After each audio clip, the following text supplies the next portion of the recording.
জয় জগন্নাথ। আজকে কিন্তু জগন্নাথ, বলরাম আর সুভদ্রা তিনজন মিলে কিন্তু মাসির বাড়ি যাচ্ছে বেড়াতে। তো এই রথযাত্রার দিন সত্যি সবারই মনে কিন্তু একটা আনন্দ থাকে, আর রথ টানার একটা আনন্দ থাকে, রথ দেখতে যাব সেটার একটা আনন্দ থাকে। মানে ছোটোবেলায় বাচ্চারা যেরকম হয় না, মা রথ দেখতে যাব, মেলায় যাব, সেই একটা আনন্দ কিন্তু এখনও আমাদের মনের মধ্যে, মানে বড় হলে কি হবে, এখনও কিন্তু আমাদের সেই আনন্দটা কিন্তু রয়েই গেছে। তো আমরা দেখো এখানে দাঁড়িয়ে দাঁড়িয়ে সবাই বাচ্চাদের মতো ওয়েট করে যাচ্ছি যে কখন রথ আসবে, কখন রথ আসবে।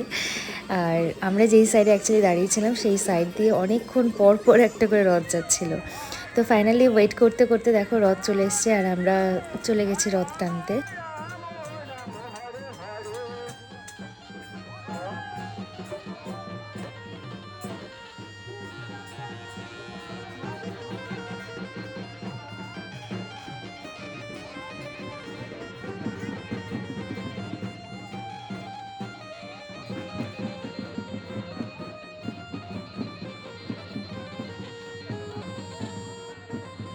সত্যি রথ টানতে কিন্তু ভারী মজা লাগে, আর এই রথের সাথে সাথে হাঁটতেও কিন্তু সত্যি মানে খুবই ভালো লাগে।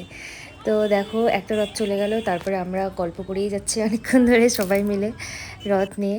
তো জানি না আবার নেক্সট রথ কখন আসবে। তো তারপরে আমরা রাস্তার মধ্যে অনেক মজা করছিলাম, দেখতে দেখতে হঠাৎ করে দেখি একটা ছোট্ট, দেখো আজকে সব থেকে কিউট রথ একটা বাচ্চাগুলো নিয়ে যাচ্ছিলাম, ভীষণই মিষ্টি সুন্দর।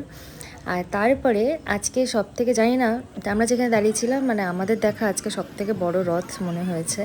মানে জগন্নাথের একটা আলাদা রথ, বলরামের একটা আলাদা রথ, আর সুভদ্রার একটা আলাদা রথ।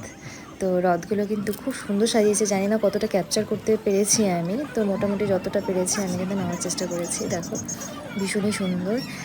আর সত্যি রথ টানতে টানতে আমরা তারপর দেখি এই রথের সাথে যে গান করছিলেন, মিউজিক সিস্টেমটা এত ভালো ছিল, আর সবাই মিলে এত সুন্দর ডান্স করছিল, আমার খুব ভালো লাগছিল ওটা দেখে। আর সবাই যে এই যে রাধাকৃষ্ণ নাম গাইতে গাইতে যে সবাই নাচছিল, এটা কিন্তু ভীষণই ভালো লাগছিল। তো তোমরা দেখো খুব সুন্দর গান করছে, আর তার সাথে সাথে সবাই পেছনে কিন্তু ভীষণ মজা করছে।